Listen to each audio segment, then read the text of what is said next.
الحمد للہ وحدہ والصلاة والسلام علی من لا نبی بعدہ اما بعد فاعوذ باللہ من الشیطان الرجیم بسم اللہ الرحمن الرحیم انا نحن نزلنا علیک القرآن تنزیلا فاصبر لحکم ربک ولا تطع منهم آثما او کفورا وَاذْكُرِ اسْمَ رَبِّكَ بُكْرَةً وَأَصِيلًا۔ بے شک ہم نے قرآن کو آپ پر تھوڑا تھوڑا کر کے نازل کیا، سو اپنے رب کے حکم پر ثابت قدم رہیے اور کسی گناہگار یا ناشکرے کی بات مت سنیے، اور صبح و شام اپنے رب کے نام کا ذکر کیجیے۔ سامعین، آج ہماری سورہ الدہر کی آیہ مبارکہ نمبر 25 تک کی تلاوت و ترجمہ کا شرف نصیب ہوا۔ کل سامعین جہاں ہمارا رکوع مکمل ہوا، گفتگو ہماری اختتام پذیر ہوئی، اہل جنت کے انعامات کا تفصیلی جو ذکر ہے وہ چل رہا تھا، آپ نے سماعت کیا۔ اس کے بعد آج جہاں نئے رکوع کا آغاز ہو رہا ہے، یہاں سے ایک نئی گفتگو کا آغاز بھی ہو رہا ہے، اور اس میں اللہ تعالیٰ نے اپنے پاک کلام قرآن پاک کے نازل ہونے کا جو انداز ہے اس انداز نزول کو بیان کیا کہ اے قرآن پڑھنے والوں، اے قرآن سیکھنے والوں، جن کے سامنے قرآن ہے، ہم سارے مخاطب ہیں اللہ کے۔ اللہ ہم سے خطاب فرما رہا ہے، اور سب سے پہلے جس ذات پاک سے خطاب فرما رہا ہے، یہ براہ راست خطاب اس ذات پاک سے ہے جو مقصود ہے اس کائنات کے، جو باعث وجہ تخلیق کائنات ہے، جناب سیدنا محمد رسول اللہ صلی اللہ علیہ وآلہ وسلم کی ذات بابرکات۔ اے حبیب صلی اللہ علیہ وآلہ وسلم، انا نحن نزلنا علیک القرآن تنزیلا، بے شک ہم نے قرآن کو آپ پر تھوڑا تھوڑا کر کے نازل فرمایا۔ اب یہ بھی ایک اعجاز ہے قرآن پاک کا جو باقی کتابوں میں آپ کو نظر نہیں آئے گا۔ باقی تمام کتابیں یک بارگی عطا کر دی گئی، تمام انبیاء کرام جو حضرت سیدنا موسیٰ علیہ السلام ہیں، ان کو حکم ہوا یہ تورات کی الواح ہیں، تختیاں ہیں، ان کو اٹھائیے اور قوم کے پاس لے جائیے۔ اسی طرح جناب سیدنا داؤد علیہ السلام، انہیں پوری زبور شریف، زبور پاک عطا فرما دی گئی، تمام اس میں وظائف اور مجموعہ جتنا بھی تھا دے دیا گیا کہ یہ آپ لے جائیے۔ اسی طرح جناب سیدنا عیسیٰ علیہ السلام، آپ کو انجیل پاک پوری یک بارگی عطا فرمائی گئی، لیکن جب باری آئی محبوب خدا جناب محمد مصطفیٰ عالم پناہ ذات پاک صلی اللہ علیہ وآلہ وسلم کی، تو اس وقت ایسا نہیں ہوا، بلکہ اس وقت قرآن تقسیم ہوا صورتوں میں، کچھ قرآن مکی ٹھہرا، کچھ قرآن مدنی ٹھہرا۔ کچھ آیات مکی ہیں، صورتیں آپ کو معلوم ہے، اس پر تفصیلی پہلے درس ہو چکا ہوا ہے، کچھ مدنی صورتیں ہیں۔ اب اگر آقا کریم علیہ السلام آپ مکہ میں ہیں تو قرآن پاک مکہ میں نازل ہو رہا ہے، آپ مدینہ طیبہ میں ہیں، ہجرت فرما چکے ہیں، تو قرآن مدینہ طیبہ میں نازل ہو رہا ہے۔ اور جب آغاز نزول قرآن ہوتا ہے، آپ غار میں تشریف فرما ہیں، تو غار میں وہاں فرشتہ حاضر ہو جاتا ہے اور عرض کرتا ہے اقرا، پڑھیے۔ سبحان اللہ، سبحان اللہ، کیا فرمان ہے آپ کے اور میرے پیارے نبی صلی اللہ علیہ وسلم کا۔ فرشتے سے کیا فرماتے ہیں؟ ما انا بقاری، میں نہیں پڑھتا، میں نہیں پڑھتا۔ عرض کرتے ہیں بارگاہ میں جبریل علیہ السلام، اے میرے مالک، آپ نے حکم دیا، میں وحی لے کے آیا اور میں نے پہلا جملہ بولا اقرا، پڑھیے، تو آپ کا محبوب یہ فرما رہے ہیں مانا بقاری میں نہیں پڑھتا۔ اب ظاہر ہے یہ بارگاہ بڑی اعلیٰ بارگاہ ہے، یہ تو محبوب کی بارگاہ ہے، تو محبوبوں کے آداب ذرا ہٹ کے ہوتے ہیں باقیوں سے۔ اور جبریل علیہ السلام کے لیے یہ پہلا تجربہ تھا، پہلے جتنے بھی انبیاء کے پاس گئے تھے وہ محبوب نہیں تھے، آج پہلی بار محبوب کی بارگاہ میں آئے۔ یہاں تو پھر ناز و نام محبوبوں کے اٹھانے پڑتے۔ اللہ نے فرمایا اگر میرے محبوب نے یہ فرمایا ہے کہ میں نہیں پڑھتا تو اب وہ کسی کے کہنے پہ نہیں پڑھیں، اور ہمارا فیصلہ بھی یہی ہے کہ اگر وہ کہتے ہیں نہیں پڑھنا تو ٹھیک ہے، آپ مجبور نہ کریں، لیکن ایک اور محب اور محبوب کی محبت کو ان کے سامنے رکھیے۔ بولا وہ کیا؟ فرمایا میرا نام لے کے کہے پھر پڑھ لیں۔ قرآن نے کیا حسن، سبحان اللہ، کیا حسن نظارہ اس کو پیش کیا۔ جب وہاں ہم جائیں گے آخری بارے میں، وہاں انشاءاللہ اس میں تفصیل سے بات کریں گے، اشارتاً میں عرض کر دوں اقرا، پھر آگے بولا بسم ربک الذی خلق۔ اے محبوب صلی اللہ علیہ وسلم پڑھیے اس رب کے نام سے جس رب نے آپ کو پیدا فرمایا ہے۔ پھر اسی محبوب نے جس نے ما انا بقاری فرمایا تھا، اسی محبوب نے پھر قرآن کی تلاوت شروع فرمائی تھی۔ یہ انداز ہے،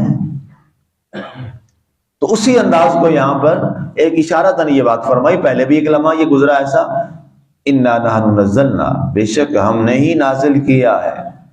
یہ ایک سوال کا جواب بھی ہے ان لوگوں کا جنہوں نے یہ کہا کہ نعوذ باللہ محمد بن عبداللہ جو ہیں، یہ کافروں نے کہا یہ کلام خود بنا لیتے ہیں، یہ کلام جو ہمیں آ کے سنا دیتے ہیں، یہ بڑے ماہر ہیں زبان دانی میں اور بڑی خوبصورت یہ زبان بولتے ہیں، تو یہ ان کا اپنا کلام ہے، اپنی باتیں ہیں، اور آ کے کہتے ہیں وہ فرشتہ میرے پاس آیا ہے جو جناب موسیٰ علیہ السلام کے پاس آتا تھا، جو جناب عیسیٰ علیہ السلام کے پاس آتا تھا، کیونکہ یہاں بڑی تعداد تھی یہود و نصارہ کی، تو سب سے پہلے یہود و نصارہ جو ہیں وہ سامنے آئے، انہوں نے کہا جی یہ کوئی وہ جو فرشتہ آتا تھا ہمارے نبی کے پاس، یہودیوں نے اپنے نبی کا ظاہر ہے ان کو یقین تھا، اور عیسیٰ علیہ السلام والے انہوں نے مسیح برادری نے کہا انہیں بھی پتا تھا کہ وہ فرشتہ آتا تھا، تو انہوں نے کہا کہ جی یہ فرشتہ ان پہ نہیں آتا، بس وہ جن پہ آنا تھا آخری عیسیٰ علیہ السلام تھے وہ آ چکا، اب وہ فرشتہ نہیں آتا،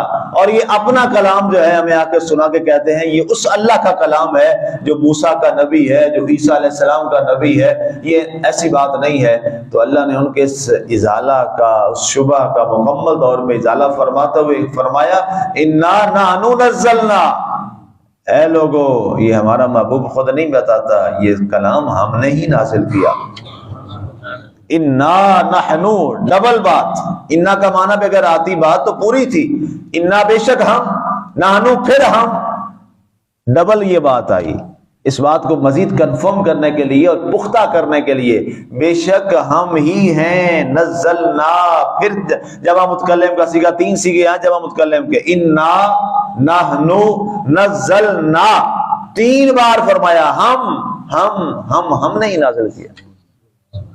ان کے سوال کا اعتراض کا جواب تھا، بے شک ہم نے ہی نازل کیا ہے، علیکا، اب یہاں جو کا ضمیر ہے یہ مخاطب کی ہے، اس کا معنی ہوتا ہے آپ پر، سامنے جو بیٹھا ہو تو اس کے لیے بولتے ہیں کا، جیسے آپ میرے سامنے بیٹھے تو آپ کو میں سلام کروں گا عربی زبان میں، تو میں کہوں گا سلام علیکا، آپ پر سلام، جو حاضر ہو سامنے اسے کہتے ہیں سلام علیکا، آپ پر سلام ہو، اور جو غائب ہو تو کہتے ہیں سلام علیہ، اس پر سلام ہو جو یہاں نہیں ہے، فلاں جس کا نام میں ارادہ ہو میرا ہو، ہی آتی ہے غائب کے لیے اور کاف آتا ہے حاضر کے لیے۔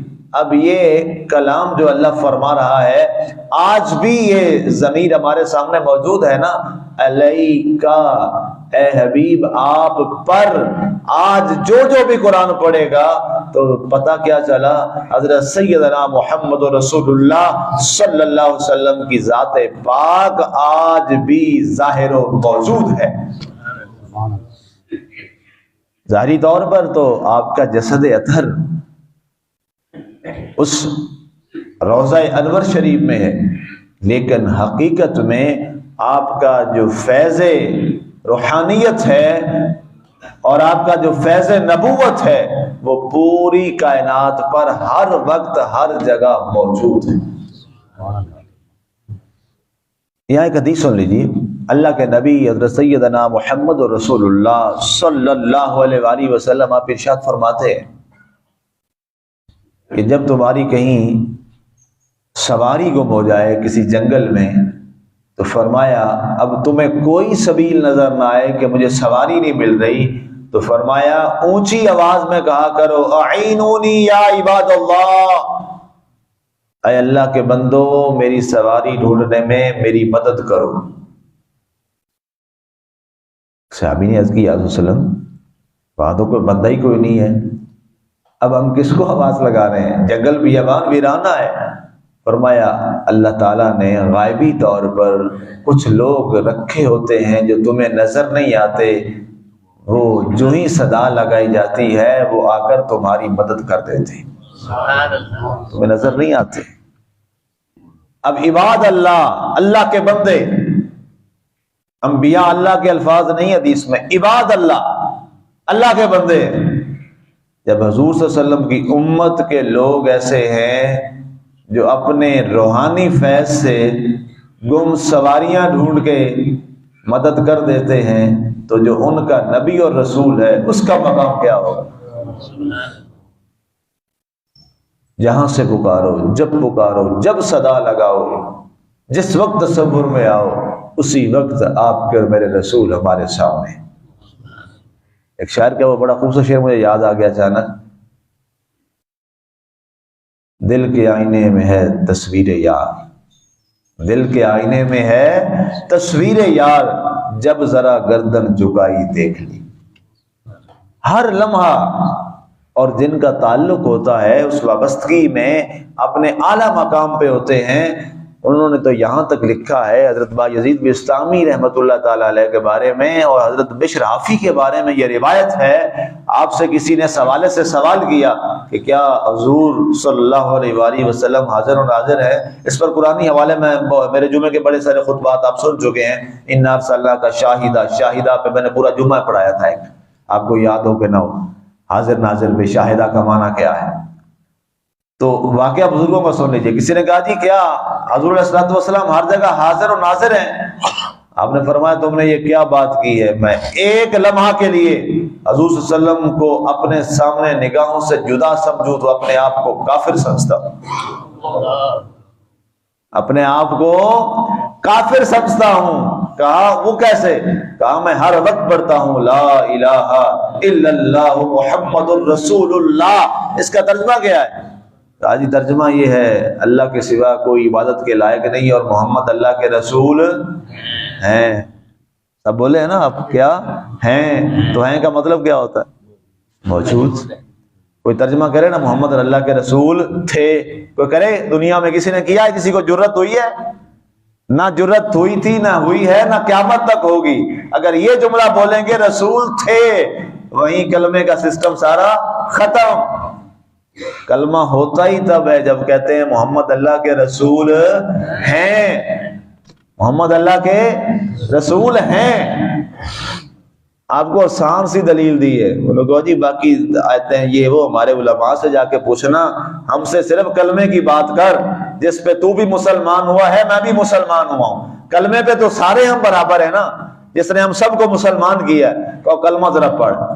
جب بھی آپ سے کبھی کوئی اس پہ بحث کرے، انہوں نے کہا باقی چھوڑ دلیلیں، وہ علماء جانے ہیں، ان کے کام ہے بحث مناظرے کرنا، تم یہ بتاؤ کلمہ پڑھ ذرا، یا میں کلمہ پڑھتا ہوں، اس کا ترجمہ کرو، بس اسی پہ ساری بات ختم۔ کلمے سے آگے نہیں کسی کو جانے دے رہے، اسی پہ پکڑ لے۔ اللہ کے سوا کوئی عبادت کے لائق نہیں اور محمد اللہ کے رسول ہیں۔ جب ہیں کہتے ہو تو پھر ہیں کس کے لیے ہوتا ہے؟ جو حاضر بھی ہے، ناظر بھی ہے، موجود بھی۔ تو لہذا یہاں لفظ آیا علیکا، اے حبیب آپ پر، آپ پر قرآن نازل کیا آہستہ، تھوڑا تھوڑا کر کے، آیات جیسے جیسے ضرورت آتی گئی ویسے ویسے قرآن نازل ہوتا چلا گیا۔ اور سبحان اللہ، اللہ نے کیا رہنمائی فرمائی ہے اس امت کے لیے، اور کیا اس کا احسان ہے اس امت پر کہ اس امت کو جیسے جیسے جو جو ضرورت تھی اسی مطابق قرآن نازل ہوتا چلا گیا۔ اور سبحان اللہ کس انداز کا ہے، اللہ نے ہر منظر نامے کو بیان کیا۔ اگر محبوب صلی اللہ علیہ وآلہ وسلم جلوہ گر ہیں اور چادر اڑتے ہیں تو قرآن بن جاتا ہے۔ چادر بھئی ساری دنیا اڑتی ہے، لیکن محبوب نے چادر اڑی تو کیا فرمایا، یا ایھا المزمل۔ محبوب نے سبحان اللہ تاج سجایا تو فرما دیا طٰہٰ۔ سبحان اللہ محبوب علیہ الصلوۃ والسلام نے سفر کیا تو فرمایا سبحان الذی اسریٰ بعبدہ لیلا۔ محبوب کریم علیہ الصلوۃ والسلام نے اپنی زلف عنبری کو یوں کائنات کے سامنے بکھیرا تو قرآن نازل ہو گیا، والضحیٰ واللیل اذا سجی۔ یہ تو چند ایک میں نے جملے اور مقامات عرض کیے، وگرنہ قرآن تو سارا قرآن تیرا رنگ بیان لگتا ہے، اس کا قاری ہوں کہ تیری زبان لگتا ہے، اور سوئے افلاک جب نظر اٹھتی ہے عرش تیرے قدموں کا نشان لگتا ہے۔ مالک ہے، اس سے مالک جس کو چاہے دے دے، اس نے نوازا ہے، کسی کو کیا تکلیف ہے؟ اللہ سے پوچھئے کیوں دیا اتنا، کیوں نوازا اس انداز؟ ہم تو جو قرآن ہے ہم تو قرآن بیان کریں، جو اللہ نے محبوب کی شانیں بیان کی ہیں قرآن میں، ہم تو وہ قرآن بیان کریں۔ ہم تو شروع سے اس کے قائل ہیں کہ جناب دنیا والوں کی نعتیں لکھی ہوئی کچھ بھی نہیں ہے، وہ تو محبوب کے اوصاف کا ایک پہلو بھی بیان نہیں کر سکتی۔ ہم تو محبوب کی وہ نعت پڑھتے ہیں جو خود مالک نے نعت پڑھی، اور وہ یہ آیات بینات ہیں۔ یہ ابھی ایک آیت کے ایک آدھے پہلو تک میں پہنچا۔ بے شک ہم نے آپ پر قرآن آہستہ آہستہ کر کے نازل فرمایا۔ وقت ہو گیا، کل پھر بات کریں گے اس پہ۔ اللہ تعالیٰ ہمیں عمل کی توفیق عطا فرمائے، آمین۔ وما علینا الا البلاغ۔